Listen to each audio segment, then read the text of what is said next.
السلام عليكم ورحمة الله. الحمد لله رب العالمين، والصلاة والسلام على أشرف الأنبياء والمرسلين نبينا محمد وعلى آله وصحبه أجمعين. أما بعد فإن خير الكلام كلام الله، وخير الهدي هدي محمد صلى الله عليه وسلم، وشر الأمور محدثاتها، فإن كل محدثة بدعة، وكل بدعة ضلالة، وضلالة في النار. يا أيها الذين آمنوا اتقوا الله حق تقاته ولا تموتن إلا وأنتم مسلمون. സഹോദരങ്ങളെ, അല്ലാഹുവിന്റെ മഹത്തായ അനുഗ്രഹത്താൽ ഒരു ചെറിയ ഇടവേളയ്ക്ക് ശേഷം വീണ്ടും നമ്മൾ വെള്ളിയാഴ്ച ജുമാക്ക് ശേഷം നടന്നു വരാറുള്ള വിശുദ്ധ ഖുർആൻ പഠന ക്ലാസ് പുനരാരംഭിക്കുകയാണ്. ഖുർആനിന്റെ ആശയങ്ങൾ മനസ്സിലാക്കാനും അത് ജീവിതത്തിൽ പകർത്തുന്ന യഥാർത്ഥ ഖുർആനിന്റെ അഹലുകാരായി ജീവിക്കാനും നമുക്ക് എല്ലാവർക്കും അല്ലാഹു തൗഫീഖ് നൽകുമാറാകട്ടെ.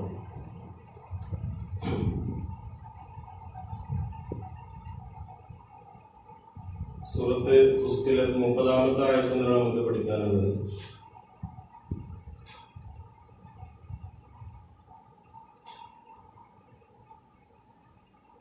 أعوذ بالله من الشيطان الرجيم.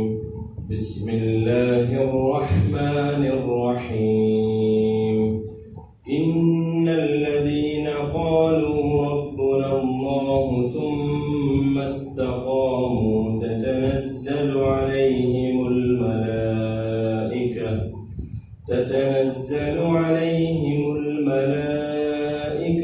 ألا تخافوا ولا تحزنوا وأبشروا بالجنة التي كنتم توعدون نحن أولياؤكم في الحياة الدنيا وفي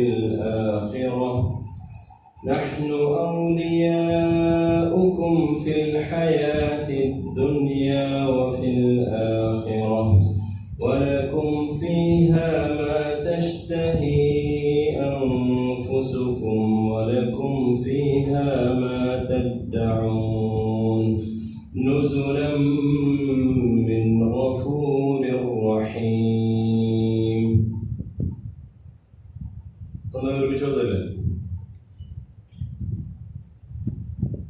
أعوذ بالله من الشيطان الرجيم.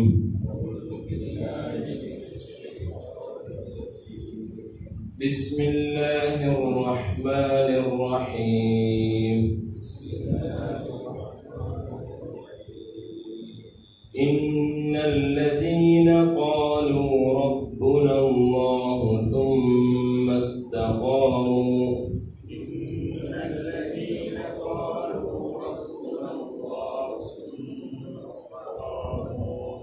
تتنزل عليهم الملائكة ألا تخافوا ولا تحزنوا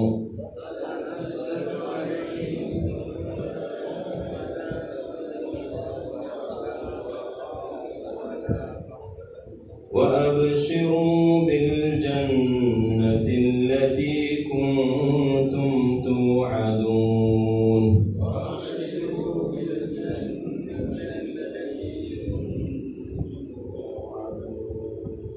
نحن أولياؤكم في الحياة الدنيا وفي الآخرة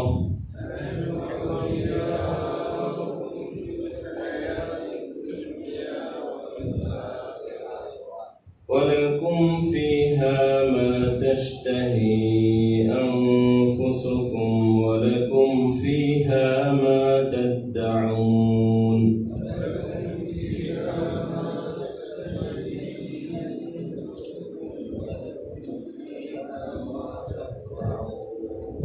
نزلا من غفور رحيم.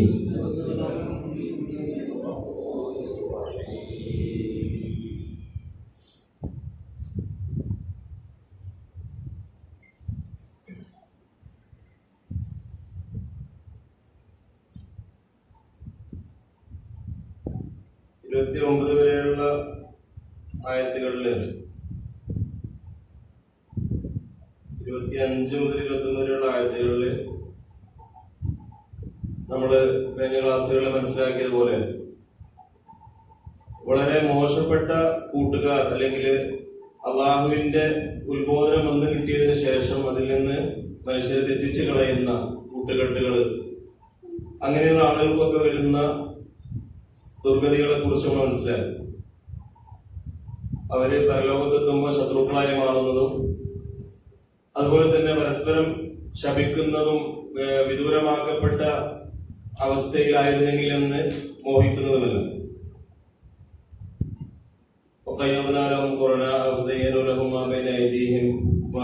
തുടങ്ങുന്ന അതുപോലെ തന്നെ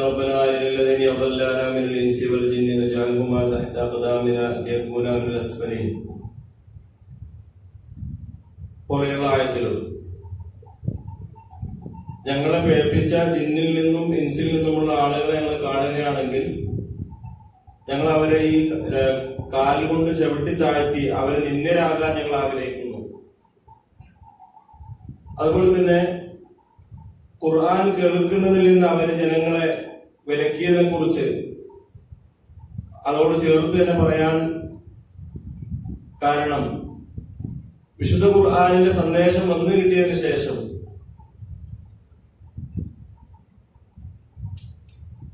അതിൽ നിന്ന് തടഞ്ഞ ഒരു കൂട്ടുകാരനെ കുറിച്ച് മറ്റൊരു ആയത്തിൽ പറയുന്നുണ്ട്. وَيَوْمَ يَعَضُّ الظَّالِمُ عَلَى يَدَيْهِ يَقُولُ يَا لَيْتَنِي اتَّخَذْتُ مَعَ الرَّسُولِ سَبِيلًا يَا وَيْلَتَى لَيْتَنِي لَمْ أَتَّخِذْ فُلَانًا خَلِيلًا لَقَدْ أَضَلَّنِي عَنِ الذِّكْرِ بَعْدَ إِذْ جَاءَنِي وَكَانَ الشَّيْطَانُ لِلْإِنسَانِ خَذُولًا. അതായത് അള്ളാഹുവിന്റെ റസൂലിന്റെതല്ലാത്ത മാർഗം സ്വീകരിച്ച ആളുകൾ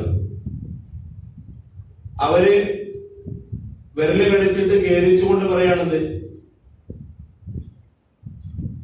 ഞാൻ റസൂലിന്റെ മാർഗം സ്വീകരിച്ചിരുന്നെങ്കിൽ എത്ര നന്നായിരുന്നേനെ, ഇന്നാലിന്റെ കൂട്ടുകാരനെ ഞാൻ സ്വീകരിച്ചിരുന്നില്ല എങ്കിൽ എത്ര നന്നായിരുന്നേനെ. അവിടെ പറയുന്നൊരു പോയിന്റ് എന്താണ്? ലഖദ് അദല്ലനി അനി ദിക്രി ബഅദ ഇദ് ജാഅനി. യഥാർത്ഥ ദിക്ർ, യഥാർത്ഥ ഉത്ബോധനം, യഥാർത്ഥ പ്രമാണം ഖുർആനും പ്രവാചകചര്യവും ഒക്കെ മനസ്സിലായ ശേഷം എന്ത് ചെയ്തു? അവൻ എന്നെ തെറ്റിച്ചു കളഞ്ഞു. നമ്മൾ കഴിഞ്ഞ ക്ലാസ്സിൽ സൂചിപ്പിച്ച വിഷയമാണ്. ഈ കൂട്ടുകാരെ കുറിച്ച് പറയുന്നതിനിടയിൽ ഈ വിഷയം അല്ലെ, ഖുർആൻ നിങ്ങൾ കേൾക്കരുത്, ഖുർആൻ കേൾക്കുമ്പോൾ ഒച്ചയും വിളിയൊക്കെ ഉണ്ടാക്കുക എന്ന് പറഞ്ഞതും അതുമായി ബന്ധപ്പെട്ട വിഷയങ്ങൾ നമ്മൾ പറഞ്ഞു. ഈ ആളുകൾ പരലോകത്തെത്തുമ്പോ ഖേദിക്കുന്ന രംഗങ്ങളാണ് 23 ആയത്ത് വരെയുള്ള ആയത്തുകൾ പറയുന്നത്. യേശുദാസിലും നല്ല കൂട്ടുകാരന് പറഞ്ഞ ഉദാഹരണവും ചീത്ത കൂട്ടുകാരന് പറഞ്ഞ ഉദാഹരണവും ഒക്കെ നമ്മൾ മനസ്സിലാക്കി. ഏതായിരുന്നു ഉദാഹരണം? നല്ല കൂട്ടുകാരന്റെ ഉദാഹരണം എന്താ? അത്തറ് കച്ചവടക്കാരല്ലേ, സുഗന്ധ വ്യാപാരി. യേശുദാസൻ പറഞ്ഞു, ഒന്നുകിൽ നിങ്ങൾക്ക് അത്തറ് വില കൊടുത്ത് വാങ്ങാം, അല്ലെങ്കിൽ നല്ല സുഗന്ധം ആസ്വദിക്കാം. ചീത്ത കൂട്ടുകാരൻ ഉദാഹരണം പറഞ്ഞെന്താ? കൊല്ലന്റെ ഉലയില് ഊതുന്ന ആള്. അയാളടുത്ത് പോയിരുന്നാല് ഒന്നുകില് വസ്ത്രം കരിഞ്ഞു പോകും, അല്ലെങ്കിലോ കരിമ്പൊക്കെ ശ്വസിച്ചിരിക്കേണ്ടി വരും. വളരെ സൂട്ടബിൾ ആയിട്ടുള്ള ഉദാഹരണമാണ്. അതുപോലെ തന്നെ മറ്റൊരു രീതിയിൽ പറഞ്ഞു, അൽ മർഉ അലാ ദീനി ഖലീലി ഫൽയൻദുർ അഹദുക്കും മൻ യുഖാലിൽ. ഓരോരുത്തരും അവന്റെ കൂട്ടുകാരന്റെ ദീനിലായിരിക്കും. കൂട്ടുകാരന്റെ ദീനിലാകുമ്പോൾ മതം മാറുന്നല്ല ഉദ്ദേശം. മതം മാറുന്ന അവസ്ഥ ഉണ്ടാവും, അള്ളാഹു കാത്തിരക്ഷിക്കട്ടെ. പക്ഷെ നടപടിക്രമം, ചര്യ എന്നൊക്കെ ദീനിനർത്ഥമുണ്ട്. അപ്പൊ ഓരോരുത്തരും സ്ഥിരമായിട്ട് ആര് കൂടെയാണോ കൂട്ടുകൂടുന്നത്, അവരുടെ ശൈലിയും അവരുടെ സ്വഭാവവും നല്ല ശീലവും ദുശീലവും ഒക്കെ ഉണ്ടാവും, ഇയാളിലേക്ക് വരും.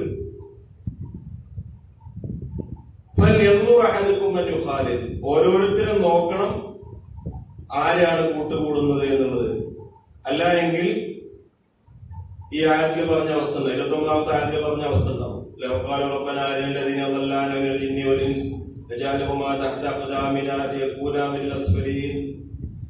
ജിന്നിൽ നിന്നും ഇൻസിൽ നിന്നും ഞങ്ങളെ പ്രേരിപ്പിച്ച കൂട്ടുകാരെ കാണിച്ചതാ, അവരെ ചവിട്ടി താഴ്ത്തിയിട്ടൊന്ന് ആത്മനിർവൃതിയാണ് വേണ്ടത്, സമാധാനം വേണ്ടത്. അതുപോലെ നേതാക്കന്മാരും അനുയായികളും തമ്മിലുള്ള സംഭാഷണം, വിവിധ കൂട്ടുകാർ തമ്മിലുള്ള സംഭാഷണം, നരകത്തിലുള്ള സംഭാഷണം, നരകത്തിലേക്ക് പോകുന്നതിന് മുമ്പുള്ള സംഭാഷണം. ഇനി നമ്മളെ പരസ്പരം കുറ്റപ്പെടുത്തിയിട്ട് കാര്യമില്ല, എല്ലാവരും ശിക്ഷയിൽ സമമായിരിക്കുമെന്ന് പറയുന്ന ആ അവസ്ഥയൊക്കെ അല്ലെ, അള്ളാഹു കാത്തിരക്ഷിക്കുമാറാണ്. അതുകൊണ്ട് തന്നെ എപ്പോഴും നമ്മൾ നല്ല ആളുകളുമായി സഹവാസവും സൗഹൃദവും സ്ഥാപിക്കാൻ, നമ്മുടെ ആത്മമിത്രങ്ങളായിട്ട് തിരഞ്ഞെടുക്കുന്നവരെ നല്ല ശീലങ്ങളുള്ളവരാക്കാൻ ഏറെ പരിശ്രമിക്കേണ്ടതുണ്ട്. ഇപ്പൊ നമ്മുടെ ചെറുപ്പക്കാർക്കിടയിലൊക്കെ വളരെ വ്യാപകമായി കൊണ്ടിരിക്കുന്ന ലഹരിയും മറ്റു ദുശ്ശീലങ്ങളും ഒക്കെ അതിന്റെ പ്രധാന കാരണം കൂട്ടുകെട്ട് തന്നെയാണ്. നമ്മൾ കഴിഞ്ഞ ക്ലാസ്സിൽ സൂചിപ്പിച്ചതുപോലെ അല്ലെ, വളരെ നല്ല കുടുംബത്തിൽ നിന്നും നല്ല പശ്ചാത്തലത്തിൽ നിന്നും വരുന്ന ആളുകൾ കൂട്ടുകാരിലൂടെയാണ് പലപ്പോഴും എന്താകുന്നത്, തെറ്റിലേക്ക് പോകുന്നത്. ഇനി നമ്മൾ ഇന്ന് ഓതിയ ആയത്ത് ഇന്നല്ലദീന ഖാലൂ റബ്ബുനല്ലാഹ് 30-ാമത്തെ ആയത്ത് മുതൽ അതിന്റെ നേർ വിപരീതം, യഥാർത്ഥ സത്യവിശ്വാസം ഉൾക്കൊണ്ട ആളുകൾ ഇന്നല്ലദീന ഖാലൂ റബ്ബുനല്ലാഹ്, ഞങ്ങളുടെ റബ്ബ് അല്ലാഹു ആണെന്ന് പ്രഖ്യാപിച്ചവർ, സുമ്മസ്തഖാമു, പിന്നെ അവര് നേരെ ചൊവ്വെ ജീവിച്ചു, ഇസ്തിഖാമത്ത് ശരിയാക്കി, ജീവിതത്തിലെ യഥാർത്ഥ രൂപത്തിൽ അള്ളാഹു റസൂലും പറഞ്ഞതുപോലെ അതനുസരിച്ച് ചൊവ്വായി നിലകൊള്ളുകയും ചെയ്തു. ഇസ്തിഖാമത്ത് പറഞ്ഞാണ് നമ്മള് സൊഫ് കിട്ടുമ്പോ ഇമാമ പറയുന്നത് ഇസ്തവൂ ഇസ്തഖീമു അല്ലെ, വലാ തഖ്തലിഫു. ഇവിടെയൊക്കെ ഇമാമകൾ പറയാറുണ്ട് എന്താണ് ഇസ്തവൂ ഇസ്തഖീമു എന്ന് പറഞ്ഞാൽ നിങ്ങള് നേരെ ചൊവ്വ നിലകൊള്ളും, അങ്ങനെ അങ്ങോട്ടും ഇങ്ങോട്ടും ചെരിഞ്ഞു നിൽക്കരുത്, അല്ലെങ്കിൽ സൊഫിന് തെറ്റി നിൽക്കരുത്. അപ്പൊ ഇന്നല്ലദീന ഖാലൂ റബ്ബുനല്ലാഹ്, ഞങ്ങളെ റബ്ബ് അല്ലാഹു ആണെന്ന് പറയുകയും സുമ്മസ്തഖാമു, പിന്നെ നേരെ ചൊവ്വ ജീവിക്കുകയും ചെയ്ത ആളുകൾ. അപ്പൊ അതില് വിശ്വാസപരമായ കാര്യം ആദ്യം പറഞ്ഞു, പിന്നെ ഇസ്തിഖാമത്ത് അഥവാ പണ്ഡിതന്മാരെ വിശദീകരിക്കുന്നത് ഹറാമായ കാര്യങ്ങൾ ഉപേക്ഷിക്കുകയും ഫർളായ കാര്യങ്ങളിൽ കണിശത പാലിക്കുകയും ചെയ്തു. പിന്നെ ഓരോരുത്തരും അവരവരുടെ കഴിവിനനുസരിച്ച് എന്താണ് സുന്നത്തുകൾ അധികരിപ്പിക്കുക. അപ്പൊ ഇസ്തിഖാമത്തിന്റെ ആദ്യപടി ഇന്നല്ലദീന ഖാലൂ റബ്ബുനല്ലാഹ് അല്ലെ, ഈമാൻ ശരിയാക്കലും അത് പ്രഖ്യാപിക്കലാണ്. സുമ്മസ്തഖാമു, പിന്നെ ജീവിതത്തിൽ നേരെ ചൊവ്വ നിലകൊണ്ടു. അത്തരം ആളുകൾക്കുള്ള പ്രതിഫലം എന്താണ്? തതനസ്സലു അലൈഹിമുൽ മലായിക, അവരുടെ അടുക്കലേക്ക് മലക്കുകൾ ഇറങ്ങി വരും. മരണമാസന്നമാകുമ്പോൾ ഒരാൾക്ക് ഏറ്റവും കൂടുതൽ പ്രയാസം ഉണ്ടാകുന്ന ഘട്ടമാണിത്, സക്രാത്തുൽ മൗത്ത്, മരണമാസന്നമാകുന്ന സമയം. ഒരുപാട് ടെൻഷനുകളും പ്രയാസങ്ങളും. ഒന്ന് പോകാനുള്ള ലോകത്തെ കുറിച്ചുള്ള ടെൻഷൻ, മരണത്തിന്റെ അവസ്ഥ, ഖബറിലെ ജീവിതം, അമലുകൾ കുറവാണ്, തെറ്റുകൾ ഒരുപാട് ചെയ്തിട്ടുണ്ട്, തൗബ ചെയ്യാത്ത തെറ്റുകൾ ബാക്കിയുണ്ട്, പല പോരായ്മകളുണ്ട്. അതിനു പുറമെ വിട്ടുപോകുന്ന കുടുംബത്തിന്റെ, ഭാര്യയുടെ, മക്കളുടെ, മാതാപിതാക്കളുടെ അവരുടെ അവസ്ഥ എന്തായിരിക്കും, ഞാൻ പോയി കഴിഞ്ഞാൽ എന്റെ കുടുംബത്തിന്റെ അവസ്ഥ എന്തായിരിക്കും, അങ്ങനെ ഒരുപാട് പ്രയാസങ്ങൾ ഒരു മനുഷ്യന് മരണസമയത്ത് മാനസികമായ പ്രയാസങ്ങൾ ഉണ്ടാകും. അതുപോലെ തന്നെ നസ്ഉ റൂഹ് ശരീരത്തിന് പോവുക എന്ന് പറയുന്നത് വല്ലാത്ത അവസ്ഥയാണ്. റസൂലുള്ളാഹി സ്വല്ലല്ലാഹു അലൈഹി വസല്ലമ അഷ്റഫുൽ ഖൽഖായ, സൃഷ്ടികളിൽ ഏറ്റവും അല്ലാഹു ഇഷ്ടപ്പെട്ട അഷ്റഫുൽ ഖൽഖായ റസൂലുള്ളാഹി സ്വല്ലല്ലാഹു അലൈഹി വസല്ലം പറയാണ്, ഇന്നലിൽ മൗതി ലസകറാത്ത്, മരണത്തിന് വല്ലാത്തൊരു വേദന ഉണ്ട് കേട്ടോ. ആ സമയത്താണ് വിശ്വാസികൾക്ക് ആശ്വാസവാക്കുമായി കൊണ്ട് റഹ്മത്തിന്റെ മലക്കുകൾ മലക്കുൽ മൗത്തിന്റെ കൂടെ വന്നിട്ട് അവർ പറയാണ്, തതനസ്സലു അലൈഹിമുൽ മലായിക, മലക്കുകൾ അവരുടെ അരികിലേക്ക് ഇറങ്ങി വരികയാണ് സന്തോഷ വാർത്തയുമായി കൊണ്ട്. അല്ലാ തഖാഫു വലാ തഹ്സനു, അല്ലാ തഖാഫു വലാ തഹ്സനു, നേരത്തെ പറഞ്ഞ രണ്ട് കാര്യങ്ങളിലും ആശ്വാസം. അല്ലാ തഖാഫു, നിങ്ങൾ പേടിക്കണ്ട. എന്താണ്? വരാൻ പോകുന്ന കാര്യങ്ങളെ കുറിച്ച് നിങ്ങൾ പേടിക്കണ്ട. വലാ തഹ്സനു, നിങ്ങളുടെ വിട്ടേച്ചു പോകുന്ന കാര്യങ്ങളെ കുറിച്ച് നിങ്ങൾ സങ്കടപ്പെടണ്ട. അല്ലെ? മാഷാ അല്ലാഹ്, രണ്ട് സന്തോഷ വാർത്തകൾ. അത് കിട്ടിയാൽ പിന്നെ എന്താണ് ഒരാൾക്ക് ദുനിയാവിൽ നിന്നിട്ട് പോകുമ്പോൾ അയാളുടെ പ്രധാനപ്പെട്ട 2 ടെൻഷനോട് അവസാനിക്കണം. അയാളുടെ കാര്യങ്ങളെ കുറിച്ചുള്ള പേടി, അല്ലാ തഖാഫു വലാ തഹ്സനു. ഇവിടെ വിട്ടേച്ചു പോകുന്ന, എന്നെ ആശ്രയിച്ച് ജീവിക്കുന്ന എന്റെ ആശ്രിതരായിട്ടുള്ള പ്രായം ചെന്ന മാതാപിതാക്കള്, ഭാര്യ, മക്കള്, സന്താനങ്ങള്, കുടുംബക്കാര്, വലാ തഹ്സനു, അവരെ കുറിച്ചൊന്നും നിങ്ങൾ വിഷമിക്കണ്ട. വഅബ്ശിറൂ ബിൽ ജന്നത്തില്ലതി കുൻതും തുഅദൂൻ. വഅബ്ശിറൂ, നിങ്ങൾ സന്തോഷിച്ചു കൊള്ളുക. അല്ലെ, ഇവിടെ അറബികളോടൊക്കെ എന്തെങ്കിലും കാര്യം പറഞ്ഞാൽ അബ്ശിർ, അല്ലെ, എന്താണ്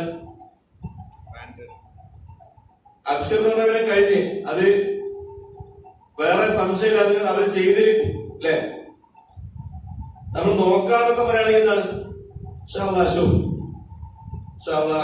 അല്ലെ, നമ്മള് ട്രൈ ചെയ്ത് നോക്കാന്നൊക്കെ പറയണം. പക്ഷെ അറബിയോടൊരു കാര്യം പറഞ്ഞിട്ട് അബ്ശിർ എന്ന് പറഞ്ഞവർ എന്താണ്, അവിടെ അവരത് ഏറ്റെടുത്തു. നിങ്ങൾ സന്തോഷിച്ചുകൊള്ളുക, അതായത് ഞാൻ ആ കാര്യം ഏറ്റെടുത്തു. വഅബ്ശിറൂ, നിങ്ങൾ സന്തോഷിച്ചു കൊള്ളുക. ബിൽ ജന്നത്തില്ലതി കുൻതും തുഅദൂൻ, നിങ്ങൾക്ക് വാഗ്ദാനം ചെയ്യപ്പെട്ട സ്വർഗത്തെ കുറിച്ച് നിങ്ങൾ സന്തോഷിച്ചു കൊള്ളുക. മഹാനായ ബറാഅ ഇബ്നു ആസിബ് റളിയല്ലാഹു അൻഹു നിവേദനം ചെയ്യുന്ന ഹദീസ് വളരെ സുദീർഘമായ ഹദീസാണ്. ഒരടിമ ദുനിയാവിൽ നിന്ന് അവസാനം പോകുന്ന അവസ്ഥ, ഇദാ കാനൽ അബ്ദു ഫി ഇൻഖിദാഇൻ മിനദ് ദുനിയാ വഇഖ്ബാലിൻ അലൽ ആഖിറ, ഒരടിമ ദുനിയാവിൽ നിന്ന് വിട പറയുകയും ആഖിറത്തിലേക്ക് മുന്നിടുകയും ചെയ്യുന്ന സന്ദർഭത്തിൽ അവിടെ 2 രൂപത്തിലുള്ള മലക്കുകൾ വരുന്ന രംഗം,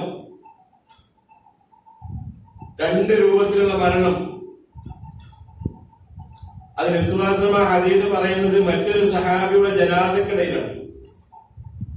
ഒരു സഹാബിയെ മറവ് ചെയ്യാൻ വേണ്ടി മദീനത്തെ ബഖീ ഖബർസ്ഥാനിലെ ഖബറ് തയ്യാറാക്കിക്കൊണ്ടിരിക്കുമ്പോൾ നബി സല്ലല്ലാഹു അലൈഹി വസല്ലം ഒരു ഭാഗത്ത് ഇങ്ങനെ മാറിയിരുന്ന്, നബി സല്ലല്ലാഹു അലൈഹി വസല്ലം കയ്യില് ഒരു വടി ഉണ്ടായി, അതുകൊണ്ട് ഇങ്ങനെ മണ്ണിൽ കുത്തിയിട്ട് നബി സല്ലല്ലാഹു അലൈഹി വസല്ലം 2 കണ്ണുകൾ നിറഞ്ഞൊഴുകുന്നുണ്ട്.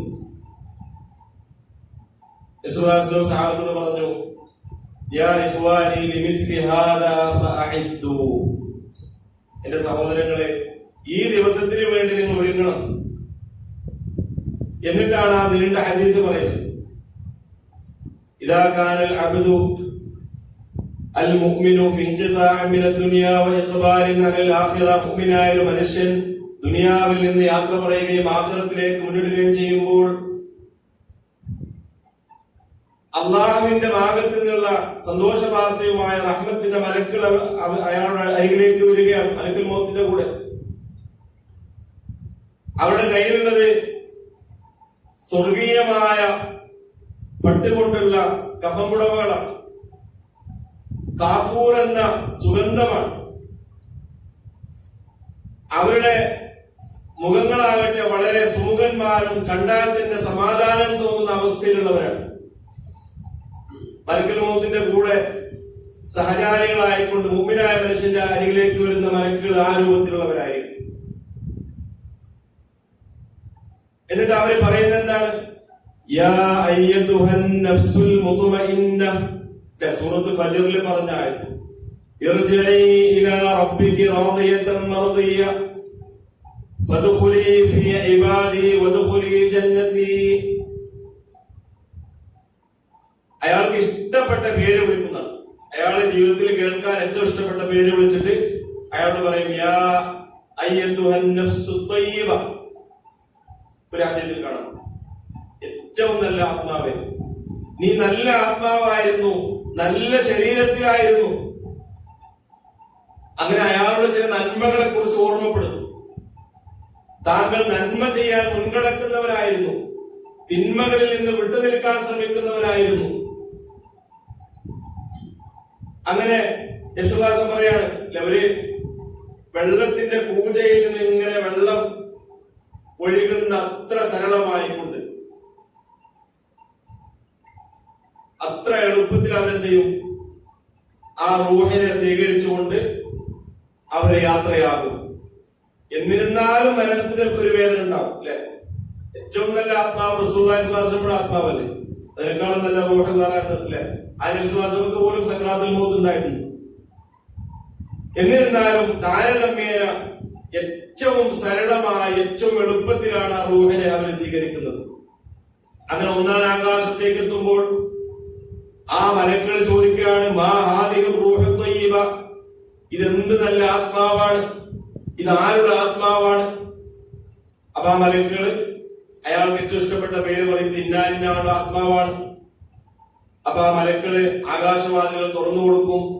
അങ്ങനെ ഓരോ ആകാശത്തിൽ നിന്നും അയാൾക്ക് സ്വാഗതം ഓതുകയാണ്. അങ്ങനെ ഇല്ലിയീൻ എന്ന സ്ഥലത്തെത്തുമ്പോൾ, ഏഴാം ആകാശത്തെത്തുമ്പോൾ സൂറത്ത് മുത്തഫിഫീനിൽ പറഞ്ഞ കല്ലാ ഇന്ന കിതാബൽ അബ്റാരി ലഫീ ഇല്ലിയീൻ വമാ അദ്റാക മാ ഇല്ലിയൂൻ കിതാബും മർഖൂം യശ്ഹദുൽ മുഖറബൂൻ. ഏറ്റവും നല്ല സുഹൃതവാന്മാരുടെ ആത്മാവ് ഉന്നതമായ ഇല്ലീൻ എന്ന സ്ഥാനത്തായിരിക്കും. അവിടെ ആ ആത്മാവിനെ സ്വീകരിക്കും. അതിന്റെ പ്രത്യേകത ഏറ്റവും ഉന്നതരായ മലക്കുകളുടെ സാന്നിധ്യമുള്ള സ്ഥലമാണ്. പിന്നീടാണ് ഏറ്റവും നല്ല സ്വാഗതവും സ്വീകരണവും അവിടെ നൽകപ്പെട്ടു കഴിഞ്ഞു. പിന്നെ ദുനിയാവില് മുഅ്മിനീങ്ങളായ ആളുകൾ അവരുടേതായ ഫർദ് കിഫായയായ കാര്യം അവർ ചെയ്യും. മയ്യത്ത് കുളിപ്പിക്കലും കഫൻ ചെയ്യലും മറവ് ചെയ്യലും അത് മുഅ്മിനീങ്ങളുടെ ബാധ്യതയാണ്. ഇനി അതിലെന്തെങ്കിലും പോരായ്മ വന്നാലും ആ ആത്മാവിനത് ബാധിക്കുന്നില്ല. അല്ലെ, ഇപ്പൊ ഒരു അപകടത്തിൽ ഒരാളുടെ ശരീരത്തിന് തകർന്നു പോയാൽ ആത്മാവിനെ എന്ത് ചെയ്യുന്നില്ല, ആത്മാവിനെ ബാധിക്കുന്നില്ല. ആത്മാവിനെ ലഭിക്കാനുള്ള സ്വീകരണം അവിടെ കിട്ടിക്കഴിഞ്ഞു. പിന്നീട് ആ ബർസഖിയായ ലോകത്തേക്ക് മുൻകർ നക്കീർ എന്ന് ചോദ്യം ചോദിക്കുമ്പോൾ ആ മയ്യത്ത് മറവ് ചെയ്ത് മടങ്ങുന്നവരുടെ ശബ്ദം പോലും ഒരു ബർസഖിയായ രൂപത്തിലുള്ള കേൾവി അവർ കേൾക്കുന്നതാണ്. പക്ഷെ വേറൊരു അവസ്ഥയിലാണ്. പിന്നീട് മുൻകർ നക്കീർ മൻ റബ്ബുക്, ആരാണ് എന്റെ റബ്ബ്? ആ റബ്ബി അല്ലാഹ്, എന്റെ റബ്ബ് അല്ലാഹുവാണ്. മാ ദീനുക, എന്താണ് എന്റെ ദീന്? ദീനിൽ ഇസ്ലാം. മൻ നബിയുക, ആരാണ് എന്റെ പ്രവാചകൻ? നബിയി മുഹമ്മദ് സല്ലല്ലാഹു അലൈഹി വസല്ലം, എന്റെ പ്രവാചകൻ മുഹമ്മദ് നബി സല്ലല്ലാഹു അലൈഹി വസല്ലമയാണ്. മറ്റൊരു വാചകത്തിൽ കാണാം നബി സല്ലല്ലാഹു അലൈഹി വസല്ലം എങ്ങനെ കാണിക്കപ്പെടും. മാ ഹാദർ റജുൽ ലദീ ബുഇത ഫീകും, ഈ മനുഷ്യനെ നീ അറിയുമോ? അപ്പൊ ആ മുഅ്മിനായ മനുഷ്യൻ പറയുന്നത് ആലാ റസൂലുള്ളാഹ് ജാഅനാ ബിൽ ബയ്യിനാതി വൽ ഹുദാ, ഇത് പ്രവാചകൻ മുഹമ്മദ് നബി സല്ലല്ലാഹു അലൈഹി വസല്ലമയാണ്, ഞങ്ങളിലേക്ക് പ്രമാണവുമായി അയക്കപ്പെട്ട ദൂതനാണ്. അങ്ങനെ ആ ചോദ്യങ്ങൾക്ക് ഉത്തരം പറയുമ്പോൾ ആ മലക്കുകൾ അയാളോട് പറയാണെന്ത്, നം കനൗമത്തിൽ അറൂസ്, മണവാളൻ ഉറങ്ങുന്നത് പോലെ ഉറങ്ങിക്കോ എന്ന് പറയും. അള്ളാഹുവിന്റെ ഭാഗത്ത് നിന്ന് മറുപടി ഉണ്ടാകും, സ്വദഖ അബ്ദി, എന്റെ അടിമ സത്യം പറഞ്ഞിരിക്കുന്നു. ഇഫ്തഹു ലഹു മിനൽ ജന്ന വഫ്രിശു ലഹു മിനൽ ജന്ന, സ്വർഗ്ഗത്തിൽ നിന്ന് അയാൾക്ക് തുറന്നു കൊടുക്കുക, സ്വർഗ്ഗത്തിൽ നിന്ന് വിരിച്ചു കൊടുക്കുക. അങ്ങനെ അയാളിങ്ങനെ റബ്ബി അഖിമിസ്സാ റബ്ബി അഖിമിസ്സാ, പടച്ചോനെ പെട്ടെന്ന് അന്ത്യനാള് പെട്ടെന്ന് സംഭവിച്ചെങ്കിൽ ഇത് നന്നായിരുന്നു, കാരണം അത്രയും നല്ല സ്ഥാനത്തേക്കാണല്ലോ പോകാനുള്ളത് എന്നുള്ള സന്തോഷത്തോടു കൂടി ആ മനുഷ്യൻ അവിടെ കിടന്നുറങ്ങുന്ന ബർസഖിയായ അവസ്ഥ. അത്തരക്കാരുള്ള നമ്മൾ ഉൾപ്പെടുത്തുമാറാകട്ടെ. അദ്ദേഹത്തിന്റെ രണ്ടാമത്തെ ഭാഗം പറയുന്നത് وإذا كان العبد الفاجر أو الكافر في انقطاع من الدنيا وإقبال على الآخرة, തമ്മാടിയായ നിഷേധിയായ മനുഷ്യൻ ദുനിയാവ് വിട്ട് ആഖിറത്തിലേക്കുള്ള യാത്രയാകുമ്പോൾ സംഭവിക്കുന്ന കാര്യങ്ങളോട് പറയുന്നുണ്ട്. വളരെ പേടിപ്പെടുത്തുന്ന രൂപത്തിലുള്ള മലക്കുകളാണ്, ശിക്ഷയുടെ മലക്കുകളാണ് വരുന്നത്. നരകത്തിൽ നിന്ന് കഫമുടമകളാണ് കൊണ്ടുവരുന്നത്. വളരെ മോശപ്പെട്ട രൂപത്തിലാണ് അഭിസംബോധന ചെയ്യുന്നത്.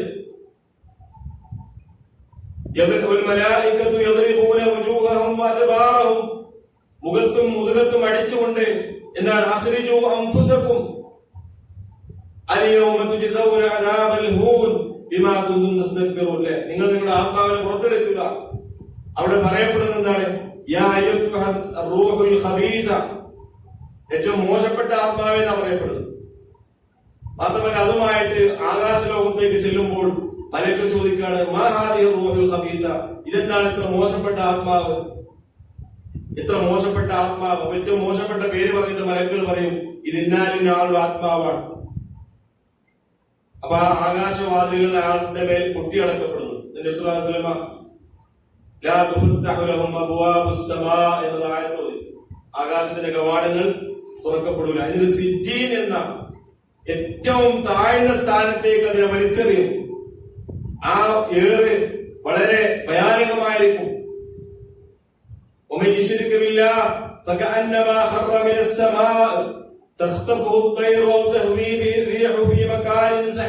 എന്ന ആയത്തിൽ അള്ളാഹു പങ്കു ചേർക്കുന്നവരുടെ ഉദാഹരണം ആകാശത്തിന് വീണവനെ പോലെയാണ്. ആ കൊടുങ്കാറ്റ് അവനെ വീഴ്ചയെടുത്ത് കൊണ്ടുപോവുകയോ പക്ഷികൾ രാജ്യം കൊണ്ടുപോവുകയോ ചെയ്യുന്ന അവസ്ഥ. മാത്രമല്ല ഖബറിൽ ചോദ്യം ചെയ്യപ്പെടുമ്പോഴും അയാൾക്ക് ഉത്തരം പറയാൻ സാധിക്കുന്നില്ല. മൻ റബ്ബുക് മാ ദീനുക് മൻ നബിയുക്, റബ്ബാരാണ്, നബി ആരാണ്, ദീൻ ഏതാണെന്നൊക്കെ ചോദിക്കുമ്പോൾ എനിക്കൊന്നും അറിയുകയില്ല. പ്രവാചകനെ കുറിച്ച് ചോദിക്കപ്പെടുമ്പോൾ ജനങ്ങൾ പലതും പറയുന്നത് കേട്ടിരുന്നു, അല്ലെ, എനിക്കൊന്നും അറിയില്ല. അങ്ങനെ ശക്തമായ പ്രഹരം, ശിക്ഷയുടെ അടിയേറ്റുകൊണ്ട് വളരെ വലിയ അദാബിന്റെ അള്ളാഹുവിന്റെ ഭാഗത്ത് അയാൾ കളവാണ് പറഞ്ഞത്, നരകത്തിന് തുറന്നു കൊടുക്കുക, നരകത്തിൽ നിന്ന് വിരിച്ചു കൊടുക്കുക. അയാൾ പറയും ഖിയാമത്ത് സംഭവിക്കാതിരിക്കട്ടെ എന്നാണ് പറഞ്ഞുകൊണ്ടിരുന്നത്. കാരണം പോകാനുള്ളത് വളരെ മോശപ്പെട്ട അവസ്ഥയിലേക്കാണ്. അള്ളാഹു കാത്തിരക്ഷിക്കുമാറാണ്. അപ്പോൾ ഈ ആയത്തിൽ പറയുന്ന ഈമാനും ഇസ്തിഖാമത്തുമാണ് ഏറ്റവും നല്ല മരണം ലഭിക്കാനുള്ള മാർഗം. ആ മലക്കുകൾ അവരെ സന്തോഷ വാർത്ത അറിയിക്കുകയാണ്. നിങ്ങൾ ആ വാഗ്ദാനം ചെയ്യപ്പെട്ട സ്വർഗത്തിലേക്കുള്ള സന്തോഷ വാർത്ത. ആ അഭിസംബോധന തന്നെ ഏറ്റവും സുന്ദരമായത്. സമാധാനമടഞ്ഞ ആത്മാവേ, നിന്റെ റബ്ബിലേക്ക് നീ മടങ്ങിക്കോ, തൃപ്തിപ്പെട്ട അവസ്ഥയിൽ, തൃപ്തി നേടിയ അവസ്ഥയിൽ.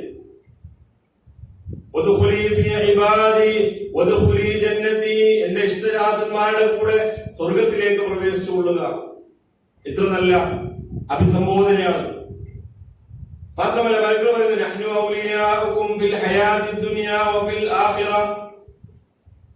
ഞങ്ങളാകും നിങ്ങളുടെ കൂട്ടുകാർ, ദുനിയാവിൽ ഞങ്ങൾ നിങ്ങളുടെ കൂടെ ഉണ്ടായിരുന്നു. അല്ലെ, ദുനിയാവിൽ മലക്കുകൾ മുഅ്മിനീങ്ങളുടെ കൂടെയുണ്ട്. അള്ളാഹിനെ കുറിച്ച് പറയപ്പെടുന്ന ഇതുപോലെയുള്ള ഒരു ഖുർആനിന്റെ സദസ്സ്, അത്തരം സദസ്സുകൾ അള്ളാഹു നമ്മുടെ ഒത്തുചേരലുകളെ സ്വീകരിക്കുമാറാകട്ടെ. മലക്കുകളുടെ സാന്നിധ്യം ഉണ്ടാകുന്നത് വിശുദ്ധ ഖുർആനെ കുറിച്ച് പറയപ്പെടുന്ന, ഹദീസുകൾ പറയപ്പെടുന്ന, അള്ളാഹിനെ കുറിച്ച് ഓർമ്മിക്കപ്പെടുന്ന, ദീനിന്റെ കാര്യങ്ങൾ പറയപ്പെടുന്ന സദസ്സുകളിൽ റഹ്മത്തിന്റെ മലക്കുകളുടെ സാന്നിധ്യം ഉണ്ടാകും. സുബൈക്കും അതുപോലെ തന്നെ അസറിനും പ്രത്യേകമായിക്കൊണ്ട് മലക്കുകൾ പള്ളികളിൽ വരുന്നവരുടേതായ ആ സാന്നിധ്യത്തെ കുറിച്ച് അറിയിക്കുന്നത്. അതുപോലെ മുഅ്മിനീങ്ങൾക്ക് വേണ്ടി മലക്കുകൾ പ്രത്യേകമായിട്ട് ദുആ ചെയ്യുന്നുണ്ട്. യേശുദാസൻ പറഞ്ഞു, ഓരോ മനുഷ്യനും മലക്കിൽ നിന്നുള്ള ഒരു കൂട്ടുകാരനും പിശാചിൽ നിന്നുള്ള കൂട്ടുകാരനും ഉണ്ടാവും. മലക്കിൽ നിന്നുള്ള കൂട്ടുകാരൻ അവൻ എപ്പോഴും എന്താണ്, നന്മ ചെയ്യാൻ തോന്നിപ്പിച്ചു കൊടുക്കും. പിശാചിലുള്ള കൂട്ടുകാരാണ് എന്ത് ചെയ്യുന്നത്, തിന്മ ചെയ്യാൻ പ്രേരിപ്പിക്കുന്നത്. മലക്കിൽ നിന്നുള്ള കൂട്ടുകാരൻ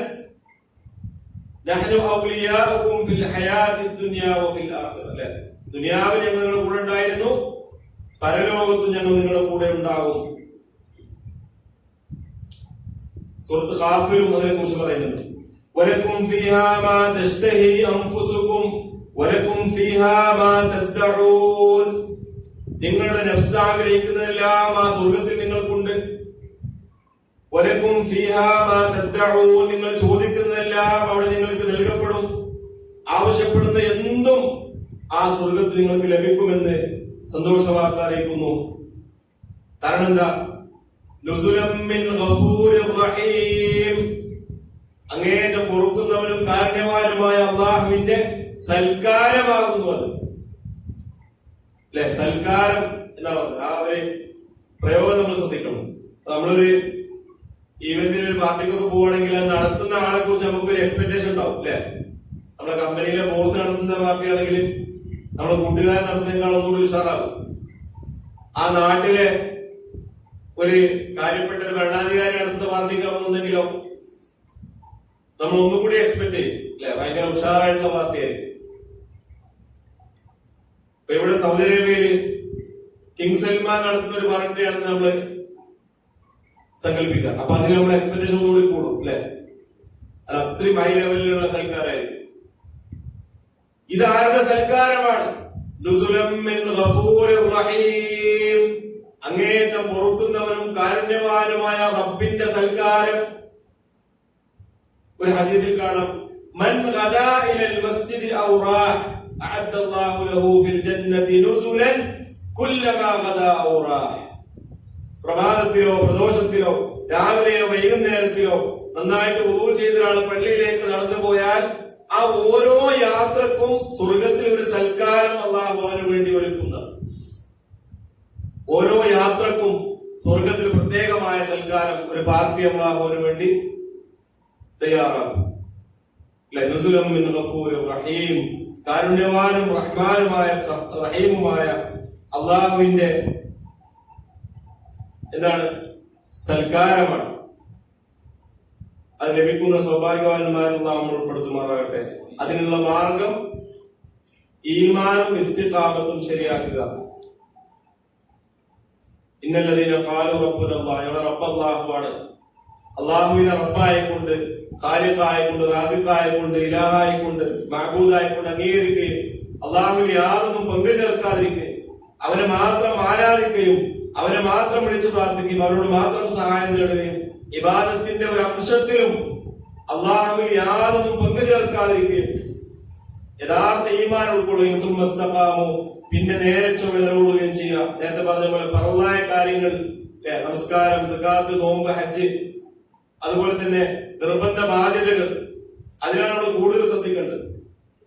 അതുപോലെ ഹറാമായ കാര്യങ്ങൾ വിട്ടു നിൽക്കുക, തിന്മ സംഭവിച്ചാൽ തൗബ ചെയ്യുക, പരമാവധി സൽക്കർമ്മങ്ങളെ ധരിപ്പിക്കാൻ വേണ്ടി പരിശ്രമിക്കുക. അത് തന്നെയാണ് ഇസ്തിഖാമത്ത്. എങ്കിൽ ഈ ഒരു നല്ല ഹുസ്നുൽ ഖാത്തിമ ലഭിക്കുമെന്നാണ്. അല്ലാഹു തആല നമ്മൾ ഉൾപ്പെടുത്തുമാറാകട്ടെ. ഇമാം മുസ്ലിം നിവേദനം ചെയ്യുന്ന ഒരു ഹദീസ്, സുഫിയാൻ ഇബ്നു അബ്ദുല്ലാഹ് റളിയല്ലാഹു അൻഹു നബി സല്ലല്ലാഹു അലൈഹി വസല്ലമയോട് ചോദിച്ചു, യാ റസൂലല്ലാഹ്, ഇന്നി അസ്അലുക ഫിൽ ഇസ്ലാമി ഖൗലൻ ലാ അസ്അലു അഹദൻ ഗൈറക. فقال قل لي في الإسلام قولا لا أسأل أحد غيرك. فقال قل آمنت بالله ثم استقم. ചോദിക്കണം, റസൂലേ, ഞാൻ നിങ്ങളോട് ഒരു കാര്യം ചോദിക്കാണ്, വേറെ ആരോടും ഞാൻ ചോദിക്കൂല. ഇസ്ലാമുമായി ബന്ധപ്പെട്ട ഒരു ഉപദേശം എനിക്ക് നൽകണം. ഒരു ചുരുങ്ങിയ ഉപദേശമായിരിക്കില്ല. പല സഹാബികളും അങ്ങനെ വന്ന് വിശ്വാസം ചോദിക്കുന്നത് കാണാൻ സാധിക്കും. അവർ വിശ്വാസം അവരുടെ ആ ചോദ്യത്തിന് കൃത്യമായ ചുരുങ്ങിയ വാക്കുകളിൽ ഒരുപാട് ആശയങ്ങളിൽ നിന്ന് ഉത്തരം നൽകിയെന്ന് നമുക്ക് കാണാൻ സാധിക്കും. കാരണം നബിസ്വല്ലാസ്ലമക്ക് നബിസ്വല്ലാസ്ലമിന്റെ സംസാരം കുറഞ്ഞ വാക്കുകളിൽ വിശാലമായ ആശയങ്ങൾ ഉൾക്കൊള്ളുന്ന വാക്കുകളായിരുന്നു. ഫഖാൽ ഖുൽ ആമൻതു ബില്ലാഹ് സുമ്മ ഇസ്തഖിം. ആ സഹാബികൾ പ്രവാചകൻ പറഞ്ഞ വാക്ക് വളരെ ചുരുങ്ങിയ മറുപടിയാണ്. എന്താണ്? ഒരുപാട് നീട്ടിപ്പരിധി പറഞ്ഞിട്ടില്ല. ഖുൽ ആമൻതു ബില്ലാഹ് സുമ്മ ഇസ്തഖിം. ഞാൻ അല്ലാഹുവിൽ വിശ്വസിച്ചു എന്ന് നീ പ്രഖ്യാപിക്കുക, പിന്നെ നേരെ ചൊവ്വേ ജീവിക്കുക. ചാഞ്ചാട്ടമില്ലാതെ, സംശയമില്ലാതെ, എന്തെങ്കിലും ഒന്ന് കാണുമ്പോഴേക്ക് ഈമാനിലും വിശ്വാസത്തിലൊക്കെ കൺഫ്യൂഷൻ ആവാതെ യഥാർത്ഥ ദീനിൽ അടിയുറച്ച് മുന്നോട്ട് പോവുക. പല പുതിയ പുതിയ സംഗതികളും വരും, അതിനൊക്കെ പിന്നാലെ നമ്മൾ പോയി കഴിഞ്ഞാൽ വെറുതെ ആശയക്കുഴപ്പമുണ്ടാകും. ദീന് വളരെ കൃത്യമാണ്, ക്ലിയർ ആണ്. തറക്തുകും അലൽ മഹജ്ജത്തിൽ ബൈളാ ലൈലുഹാ കനഹാരിഹാ ലാ യസീഖു അന്നാ ഇല്ലാ ഹാലിക്. റസൂലുള്ളാഹി നമ്മൾ വിട്ടേച്ചു പോയിട്ടുള്ളത് വളരെ കൃത്യമായ പ്രമാണത്തിലാണ്. ഒരുപാട് നിഗൂഢതകളോ ആൾക്കാർക്ക് തിരിയാത്ത സംഗതികളൊന്നും ദീനിലില്ല. വളരെ ക്ലിയർ ആണ്. ആ കൃത്യമായ കാര്യങ്ങൾ ഫർളായ കാര്യങ്ങൾ കണിശത പാലിച്ചുകൊണ്ട് ഹറാമിൽ നിന്ന് വിട്ടുനിന്നുകൊണ്ട് സൽക്കർമ്മങ്ങൾ അധികരിപ്പിക്കാൻ വേണ്ടി പരിശ്രമിച്ചുകൊണ്ട് തിന്മ സംഭവിച്ചാൽ തൗബ ചെയ്തുകൊണ്ട് നമ്മുടെ ജീവിതം മുന്നോട്ട് കൊണ്ടുപോവുക. അതുപോലെ പെരുമാറ്റത്തിലും കച്ചവടങ്ങളിലും ഇടപാടുകളിലും ഒക്കെ സത്യസന്ധത പാലിക്കുക. അള്ളാഹു റസൂൽ പറഞ്ഞ രൂപത്തില് പരമാവധി പരമാവധി പരിശ്രമിക്കുക. കുറവുകൾ ഉണ്ടാകും, പോരായ്മകൾ ഉണ്ടാകും. സത്യവും നിങ്ങൾ പരമാവധി പരിശ്രമിക്കുക. അള്ളാഹു അതിനെ നമുക്ക് തൗഫീഖ് നൽകുമാറാകട്ടെ. യഥാർത്ഥ ഈമാൻ നിലനിർത്താനും ഇസ്തിഖാമത്തോടു കൂടി ജീവിക്കാനും അങ്ങനെ അവസാനം മലക്കുകളുടെ സന്തോഷ വാർത്ത കേട്ടുകൊണ്ട് ഏറ്റവും നല്ല ആത്മാവെ അള്ളാഹുവിലേക്ക് ഇഷ്ടപ്പെട്ട അവസ്ഥയിൽ മടങ്ങുക, തൃപ്തി നേടിയ അവസ്ഥയിൽ മടങ്ങുക പറയപ്പെടുന്ന ആ സൗഭാഗ്യവാന്മാരായ മുഅ്മിനീങ്ങൾ അള്ളാഹു ഉൾപ്പെടുത്തുമാറാകട്ടെ. ജീവിതത്തിന്റെ നിഖില മേഖലകളിൽ അള്ളാഹുവിന്റെ വിധിവിലക്കുകൾ സൂക്ഷിച്ചുകൊണ്ട് ജീവിക്കാനും അതനുസരിച്ച് മുന്നോട്ട് പോകാനും അള്ളാഹു നമുക്ക് എല്ലാവർക്കും തൗഫീഖ് നൽകുമാറാകട്ടെ. മാനുഷികമായ പോരായ്മകൾ കൊണ്ട്, ബലഹീനതകൾ കൊണ്ട് നമ്മിൽ നിന്നും വന്നു പോകുന്ന തെറ്റുകളും കുറ്റങ്ങളും ഒക്കെ അള്ളാഹു നമുക്ക് പുറത്ത് മാപ്പാക്കി തരുമാറാകട്ടെ. അള്ളാഹുവിന്റെ വിശാലമായ റഹ്മത്തിൽ, കാരുണ്യത്തിൽ ഉൾപ്പെടുത്തിക്കൊണ്ട് അള്ളാഹു നമ്മെ ഏവരെയും അനുഗ്രഹിക്കുമാറാകട്ടെ. ربنا آتنا في الدنيا حسنة وفي الآخرة حسنة وقنا عذاب النار. اللهم أعز الإسلام والمسلمين وأذل الشرك والمشركين ودمر أعداءك أعداء الدين. اللهم انصر إخواننا المستضعفين في كل مكان. اللهم انصر إخواننا المستضعفين في كل مكان. اللهم انصر إخواننا المستضعفين في كل مكان. اللهم عليك بأعداء الدين. اللهم إنا نجعلك في نحورهم ونعوذ بك من شرورهم. ربنا تقبل منا انك انت السميع العليم وتب علينا انك انت التواب الرحيم واغفر لنا يا غافر المذنبين. وصلى الله على نبينا محمد واله وصحبه اجمعين. السلام عليكم ورحمه الله.